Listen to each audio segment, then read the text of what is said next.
ओम शांति। आज है 30 जून 2020 की साकार मुरली। मीठे बच्चे अभी पुजारी से पूज्य बन रहे हो। पूज्य बाप आए हैं तुम्हें आप समान पूज्य बनाने। प्रश्न है, तुम बच्चों के अंदर कौन सा दृढ़ विश्वास है? उत्तर, तुम्हें दृढ़ विश्वास है कि हम जीते जी बाप से पूरा वर्षा लेकर ही छोड़ेंगे। बाप की याद में यह पुराना शरीर छोड़ बाप के साथ जाएंगे। बाबा हमें घर का सहज रास्ता बता रहे हैं। ओम शांति, ओम शांति, ओम शांति। तो बहुत मनुष्य कहते रहते हैं, बच्चे भी कहते हैं ओम शांति। अंदर जो आत्मा है वह कहती है ओम शांति, परंतु आत्माएं तो यथार्थ रीति अपने को जानती नहीं है, ना बाप को जानती हैं। भल पुकारते हैं परंतु बाप कहते हैं मैं जो हूँ जैसा हूँ यथार्थ रीति मुझे कोई नहीं जानते हैं। यह ब्रह्मा भी कहते हैं कि मैं अपने को नहीं जानता था कि मैं कौन हूँ, कहाँ से आया हूँ। आत्मा तो मेल है, बच्चा है, फादर है परमात्मा। तो आत्माएं आपस में ब्रदर्स हो गई। फिर शरीर में आने के कारण कोई मेल तो कोई फीमेल कहते हैं, परंतु यथार्थ आत्मा क्या है यह कोई भी मनुष्य मात्र नहीं जानते हैं। अभी तुम बच्चों को यह सारी नॉलेज है जो फिर तुम साथ ले जाते हो। वहाँ यह नॉलेज रहती नहीं है। कहाँ नहीं रहती है? सतयुग में। हम आत्मा हैं, यह पुराना शरीर छोड़ दूसरा लेते हैं। आत्मा की पहचान साथ में ले जाते हो। पहले तो आत्मा को भी नहीं जानते थे। हम सब ने पाठ बजाया, कुछ नहीं जानते थे। अभी तक भी कई अपने को पूरा पहचानते नहीं हैं। मोटे रूप से जानते हैं और मोटे लिंग रूप को ही याद करते हैं। मैं आत्मा बिंदु हूँ, बाप भी बिंदी है। उस रूप में याद करें, ऐसे बहुत थोड़े हैं। बाबा बोलते हैं मैं आत्मा, शिव बाबा बिंदी। तो अपने को आत्मा समझ शिव बाबा को याद करना है। ऐसे बहुत कम बच्चे हैं जो याद करते हैं। तो नंबरवार बुद्धि है ना। कोई तो अच्छी रीति समझकर औरों को भी समझाने लग पड़ते हैं। तुम समझाते हो, अपने को आत्मा समझ और बाप को याद करना है, वही पतित पावन है। पहले तो मनुष्यों को आत्मा की ही पहचान नहीं है, तो यह भी समझना पड़े। अपने को जब आत्मा निश्चय करें तब बाप को भी जान सके। आत्मा को ही नहीं समझते हैं, इसलिए बाप को भी पूरा नहीं जान सकते हैं। अभी तुम बच्चे जानते हो हम आत्मा बिंदी हैं। इतनी छोटी सी आत्मा में 84 जन्मों का पाठ है। यह भी तुमको समझाना पड़े, नहीं तो सिर्फ कहते ज्ञान बहुत अच्छा है, भगवान से मिलने का रास्ता बड़ा अच्छा बताते हैं, परंतु मैं कौन हूँ, बाप कौन है यह नहीं जानते हैं। सिर्फ अच्छा अच्छा कह देते हैं। कोई तो फिर ऐसे भी कहते हैं कि यह तो नास्तिक बना देते हैं। तुम जानते हो ज्ञान की समझ कोई में भी नहीं है। तुम समझाते हो अभी हम पूज्य बन रहे हैं। हम किसी की पूजा नहीं करते हैं, क्योंकि जो सबका पूज्य है, ऊंच ते ऊंच भगवान, उनकी हम संतान हैं। वह है ही पूज्य पिताश्री। अभी तुम बच्चे जानते हो पिताश्री हमको अपना बनाकर और पढ़ा रहे हैं। सबसे ऊंच ते ऊंच पूज्य एक ही है, उसके सिवाय और कोई पूज्य बन ना सके। पुजारी जरूर पुजारी ही बन जाएंगे। दुनिया में सब हैं पुजारी। तुमको अभी पूज्य मिला है तो आप समान बना रहे हैं। हमें बाबा आप समान, बाबा के समान पूज्य बना रहे हैं। तुमसे पूजा छुड़ा दी, अपने साथ ले जाते हैं। यह छीछी दुनिया है, यह है मृत्युलोक। भक्ति शुरू ही तब होती है जब रावण राज्य होता है। पूज्य से पुजारी बन जाते हैं, फिर पुजारी से पूज्य बनने के लिए बाप को आना पड़ता है।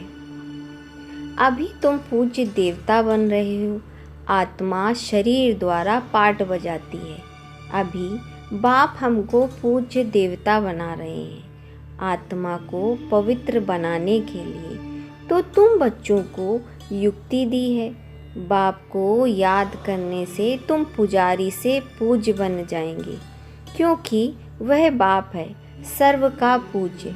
तो आधा कल पुजारी बनते हैं हम बच्चे, आधा कल पुजारी बनते हैं, आधा कल पूज्य बनते हैं, वह फिर आधा कल पूज्य बनते हैं। यह भी ड्रामा में पाठ है। ड्रामा के आदि मध्य अंत को कोई भी नहीं जानते हैं। अभी बाप द्वारा तुम बच्चे जानते हो और दूसरे को भी समझाते हो।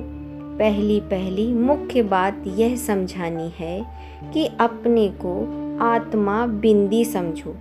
आत्मा का बाप वह निराकार है, वह नॉलेजफुल ही आकर पढ़ाते हैं। सृष्टि के आदि मध्य अंत का राज समझाते हैं।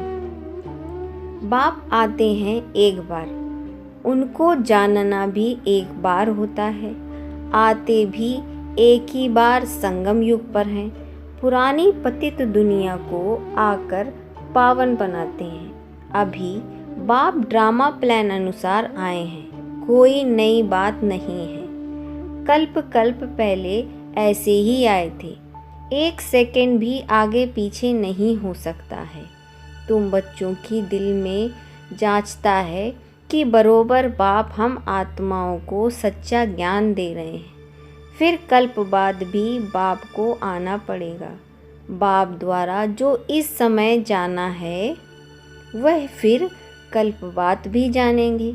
यह भी जानते हैं अब पुरानी दुनिया का विनाश होगा, फिर हम सतयुग में आकर अपना पाठ बजाएंगे, सतयुगी स्वर्गवासी बनेंगे। यह तो बुद्धि में याद है ना।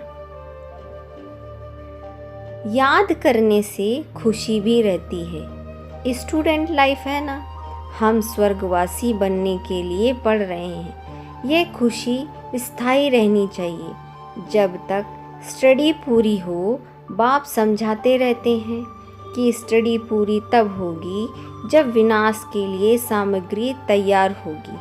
फिर तुम समझ जाएंगे, आग जरूर लगेगी। तैयारियां तो होती रहती हैं ना, एक दो में कितना गर्म होते रहते हैं। चारों तरफ भिन्न भिन्न प्रकार की सेनाएं हैं, सब लड़ने के लिए तैयार होते रहते हैं। कोई ना कोई अटक ऐसी डालते जो लड़ाई जरूर लगे। कल पहले मुआफिक विनाश तो होना ही है। आगे भी बच्चों ने देखा है, एक चिंगारी से कितनी लड़ाई लगी थी। एक दो को डराते रहते हैं कि ऐसा करो नहीं तो हमें यह बम्स हाथ में उठाने पड़ेंगे। मौत सामने आ जाता है तो फिर बनाने के सिवाय रह नहीं सकते हैं। आगे भी लड़ाई लगी थी तो बम्स लगा दिए थे। भावी थी ना, अभी तो हजारों बम्स हैं। तुम बच्चों को यह जरूर समझना है कि अभी बाप आया हुआ है सबको वापस ले जाने। सब पुकार रहे हैं, हे पतित पावन आओ, इस छीछी दुनिया से हमको पावन दुनिया में ले चलो। तुम बच्चे जानते हो पावन दुनिया है दो, मुक्ति और जीवन मुक्ति। पावन दुनिया दो हैं, एक मुक्ति है और दूसरी जीवन मुक्ति। सबकी आत्माएं पवित्र बन मुक्ति धाम चली जाएंगी। यह दुख धाम विनाश हो जाएगा। यह कलयुग की दुनिया खत्म हो जाएगी, जिसको मृत्युलोक कहा जाता है। पहले अमर लोक था, फिर चक्र लगाए अब मृत्युलोक हो जाता है। फिर अमरलोक की स्थापना होती है।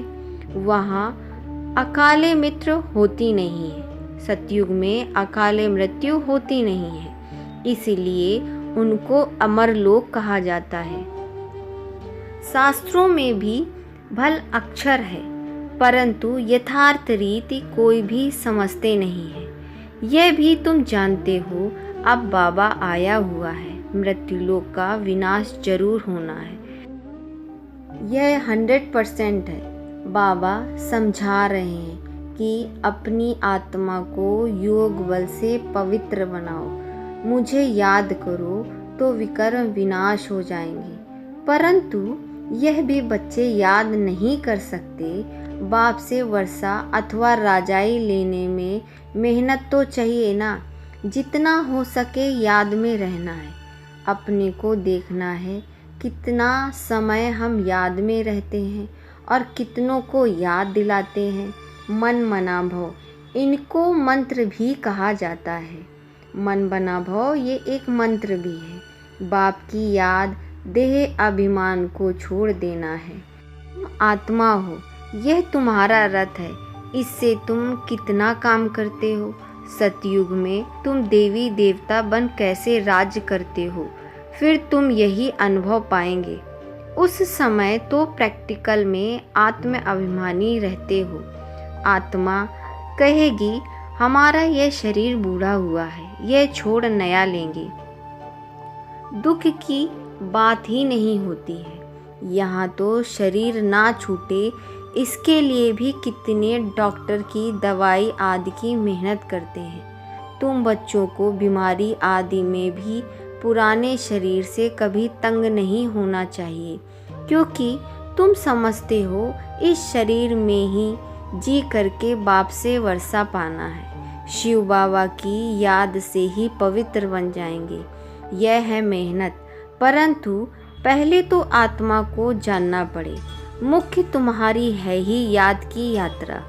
याद में रहते रहते फिर हम चले जाएंगे मूल वतन, जहाँ से हम निवासी हैं। वही हमारा शांति धाम है। शांति धाम सुख धाम को तुम जानते हो और याद करते हो, और कोई जानते नहीं। जिन्होंने कल पहले बाप से वर्षा लिया है वो भी अभी वर्षा लेंगे और कोई बच्चे ले ना सके। मुख्य है याद की यात्रा। भक्ति मार्ग की यात्राएं अब खत्म होनी हैं। भक्ति मार्ग है खलास हो जाएगा। भक्ति मार्ग क्या है? जब ज्ञान हो तब समझे।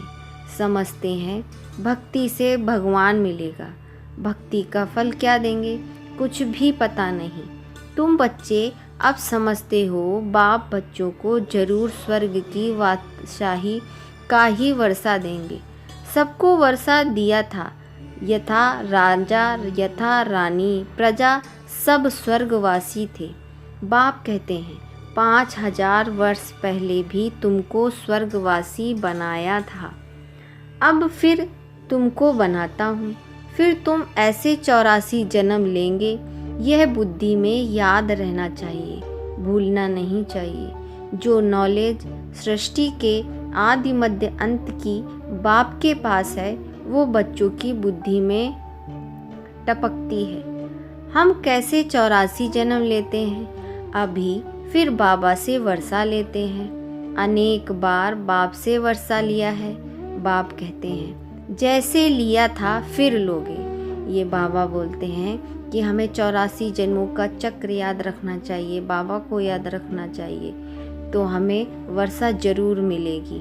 फिर बाबा कहते हैं बाप तो सबको पढ़ाते रहते हैं। दैवी गुण धारण करने के लिए भी सावधानी मिलती रहती है। अपनी जांच करने के लिए साक्षी हो देखना चाहिए कहाँ तक हम पुरुषार्थ करते हैं। कोई समझते हैं हम बहुत अच्छा पुरुषार्थ कर रहे हैं। प्रदर्शनी आदि का प्रबंध करता रहता हूँ ताकि सबको मालूम पड़ जाए कि भगवान बाप आया हुआ है। मनुष्य बेचारे सब घोर नींद में सोए हुए हैं। ज्ञान का किसी को पता ही नहीं है, तो जरूर भक्ति को ऊंच ही समझेंगे। आगे तुम्हारे में भी कोई ज्ञान था नहीं, अभी तुमको मालूम पड़ा है ज्ञान का सागर बाप ही है। वही भक्ति का फल देते हैं। जिसने जास्ती भक्ति की है उनको जास्ती फल मिलेगा। वही अच्छी रीति पढ़ते हैं बाबा बोलते हैं जो ज़्यादा भक्त थे, जो बाबा को भक्ति में बहुत याद करते थे, उनको ही यह पढ़ाई बहुत अच्छे रीति से समझ में आएगी और उन्हें ही ऊंच पद मिलेगा। ऊंच पद पाने के लिए यह कितनी मीठी मीठी बातें हैं। बूढ़ियों आदि के लिए भी बहुत सहज कर समझाते हैं। अपने को आत्मा समझ बाप को याद करो। ऊंचते ऊंच है शिव बाबा। शिव परमात्माए नमा कहा जाता है। वह कहते हैं मामेकम याद करो तो तुम्हारे विकर्म विनाश हो जाएंगे। बस इतनी छोटी सी बात है, इसमें कोई तकलीफ देने की बात ही नहीं है। आगे चल शिव बाबा को भी याद करने लग पड़ेंगे। वर्षा तो लेना है, जीते जी बाप से वर्षा लेकर ही छोड़ेंगे। कुछ बाबा के जो प्यारे बच्चे हैं वो बोलते हैं हम बाबा से वर्षा लेकर ही छोड़ेंगे, शिव बाबा की याद में शरीर छोड़ देंगे। तो यह फिर संस्कार ले जाते हैं। स्वर्ग में जरूर आएंगे, जितना योग उतना फल मिलेगा। मूल बात है चलते फिरते जितना हो सके याद में रहने। अपने सिर से बोझा उतारना है, सिर्फ याद चाहिए और कोई तकलीफ बाप नहीं देते हैं। जानते हैं आधा कल्प से बच्चों ने तकलीफ देखी है, इसलिए अभी आया हूँ तुमको सहज रास्ता बताने, वर्षा लेने। बाप को सिर्फ याद करो। भल याद तो आगे भी करते थे, परंतु कोई ज्ञान नहीं था। अभी बाप ने ज्ञान दिया है कि इस रीति मुझे याद करने से तुम्हारे विकर्म विनाश होंगे। भल शिव की भक्ति तो दुनिया में बहुत करते हैं, बहुत याद भी करते हैं, परंतु पहचान नहीं है। इस समय बाप खुद ही आकर पहचान देते हैं कि मुझे याद करो। अभी तुम समझते हो हम अच्छी रीति जानते हैं। तुम कहेंगे हम जानते हैं बाप दादा के पास, तुम कहेंगे हम जाते हैं बाप दादा के पास। बाप से यह भागीरथ लिया है, बाबा ने ब्रह्मा बाबा का शरीर लिया है। तो बाबा बोलते हैं बाप ने भी यह भागीरथ लिया है। भागीरथ भी मशहूर है, इन द्वारा बैठ ज्ञान सुनाते हैं। ब्रह्मा मुख से हमें ज्ञान सुनने को मिलता है। यह भी ड्रामा का पार्ट है। कल्प कल्प इस भाग्यशाली रथ पर आते हैं। तुम जानते हो कि यह वही है जिसको श्याम सुंदर कहते हैं। यह भी तुम समझते हो। मनुष्य ने फिर अर्जुन नाम रख दिया। अभी बाप यथार्थ समझाते हैं। ब्रह्मा सो विष्णु, विष्णु सो ब्रह्मा कैसे बनते हैं। बच्चों में अभी समझ है कि हम ब्रह्मपुरी के हैं, फिर विष्णुपुरी के बनेंगे। विष्णुपुरी से ब्रह्मपुरी में आने में 84 जन्म लगते हैं। यह भी अनेक बार समझाया है, जो तुम फिर से सुनते हो। बाबा आत्माओं से कहते हैं सिर्फ मामेकम याद करो तो तुम्हारे विकर्म विनाश होंगे। इसलिए तुमको खुशी भी होती है। यह अंतिम जन्म पवित्र बनने से हम पवित्र दुनिया के मालिक बनेंगे। तो क्यों ना पवित्र बने। हम एक बाप के बच्चे ब्रह्मा कुमारी हैं। फिर भी वह जिस्मानी वृत्ति बदलने में टाइम लगता है। धीरे धीरे पिछाड़ी में कर्मातीत अवस्था होनी है। इस समय किसी की कर्मातीत अवस्था होना असंभव है। कर्मातीत अवस्था हो जाए फिर तो यह शरीर भी ना रहे, इनको छोड़ पड़े, लड़ाई लग जाए, एक बाप की याद रहे। इसमें मेहनत है। अच्छा मीठे मीठे सिकिल दय बच्चों प्रति माता पिता बाप दादा का याद प्यार गुड मॉर्निंग। रूहानी बाप की रूहानी बच्चों को नमस्ते। हम रूहानी बच्चों की रूहानी बाप दादा को याद प्यार गुड मॉर्निंग, नमस्ते नमस्ते नमस्ते। धारणा के लिए मुख्य सार। नंबर 1, साक्षी हो अपने को देखना है कि हम कहाँ तक पुरुषार्थ करते हैं। चलते फिरते कर्म करते कितना समय बाबा को याद करते हैं। नंबर 2, इस शरीर से कभी भी तंग नहीं होना है। इस शरीर में ही जी करके बाप से वर्षा पाना है। स्वर्गवासी बनने के लिए इस लाइफ में पूरी स्टडी करनी है। वरदान है, मास्टर रचयिता की स्टेज द्वारा आपदाओं में भी मनोरंजन का अनुभव करने वाले संपूर्ण योगी भव। मास्टर रचयिता की स्टेज पर स्थित रहने से बड़ी आपदा एक मनोरंजन का दृश्य अनुभव होगी। जैसे महाविनाश की आपदा को भी स्वर्ग के गेट खुलने का साधन बताते हो, ऐसे किसी भी प्रकार की छोटी बड़ी समस्या व आपदा मनोरंजन का रूप दिखाई दे, हाय हाय के बजाय ओह शब्द निकले, दुख भी सुख के रूप में अनुभव हो, दुख सुख की नॉलेज होते हुए भी उसके प्रभाव में ना आए, दुख को भी बलिहारी सुख के दिन आने की समझें, तब कहेंगे संपूर्ण योगी। स्लोगन है, दिल तख्त को छोड़ साधारण संकल्प करना, अर्थात धरनी में पाँव रखना। अच्छा, ओम शांति।